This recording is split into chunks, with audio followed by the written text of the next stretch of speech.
I'm Jason UFC, and today we have a story about UFC 305 results.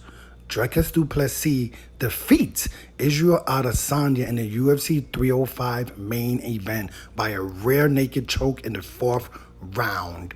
And still, UFC undisputed middleweight champion Dricus du Plessis. Israel Adesanya versus Dricus du Plessis just finished 5-round main event of UFC 305. Only goes 4 rounds. I had it pretty close going into the 4th round. I believe there was only like 1 takedown in the fight. Israel Adesanya was landing some really good jabs.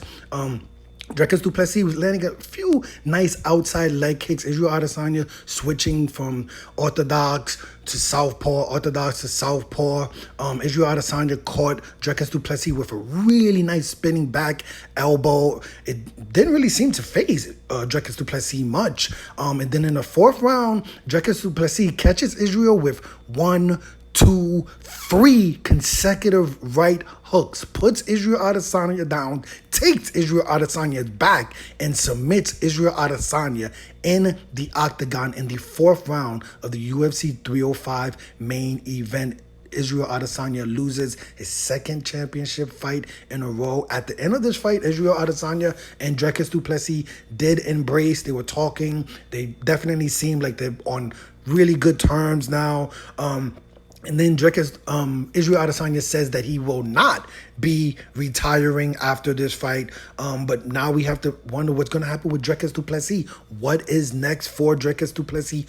Who is next for Dricus du Plessis? When asked in the octagon who is next for Dricus du Plessis, Dricus du Plessis did not do what all these other UFC champions normally do, which is say, hey, I'm going to pursue double champ status. He didn't say anything about double champ status. The only thing Dricus du Plessis talked about was, listen, I want to fight in South Africa. My next fight needs to be in South Africa. Whoever the opponent is will be in South Africa. The first name that comes up is Sean Strickland, And we'll see about that. Dricus du Plessis defeated Sean Strickland earlier this year in January by, I believe it was a split decision. We also have a quote-unquote #1 contender matchup happening in October. Robert Whittaker versus Hamza Chimaev. We have to see what happens there. But for the most part, it seems like Sean Strickland is the #1 contender. We'll see.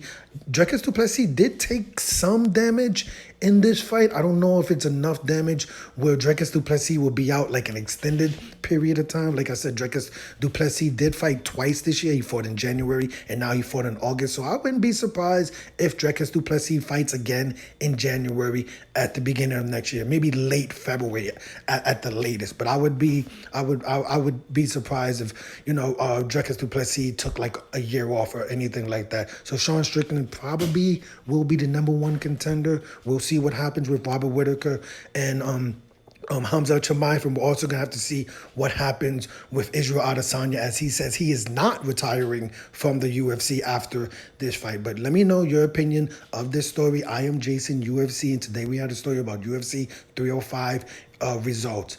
And still, UFC undisputed middleweight champion of the world, Dricus du Plessis. Hit the like button, hit the subscribe button, hit the $1 donation button, and please tune in to the next video on this channel. Thanks a million for watching.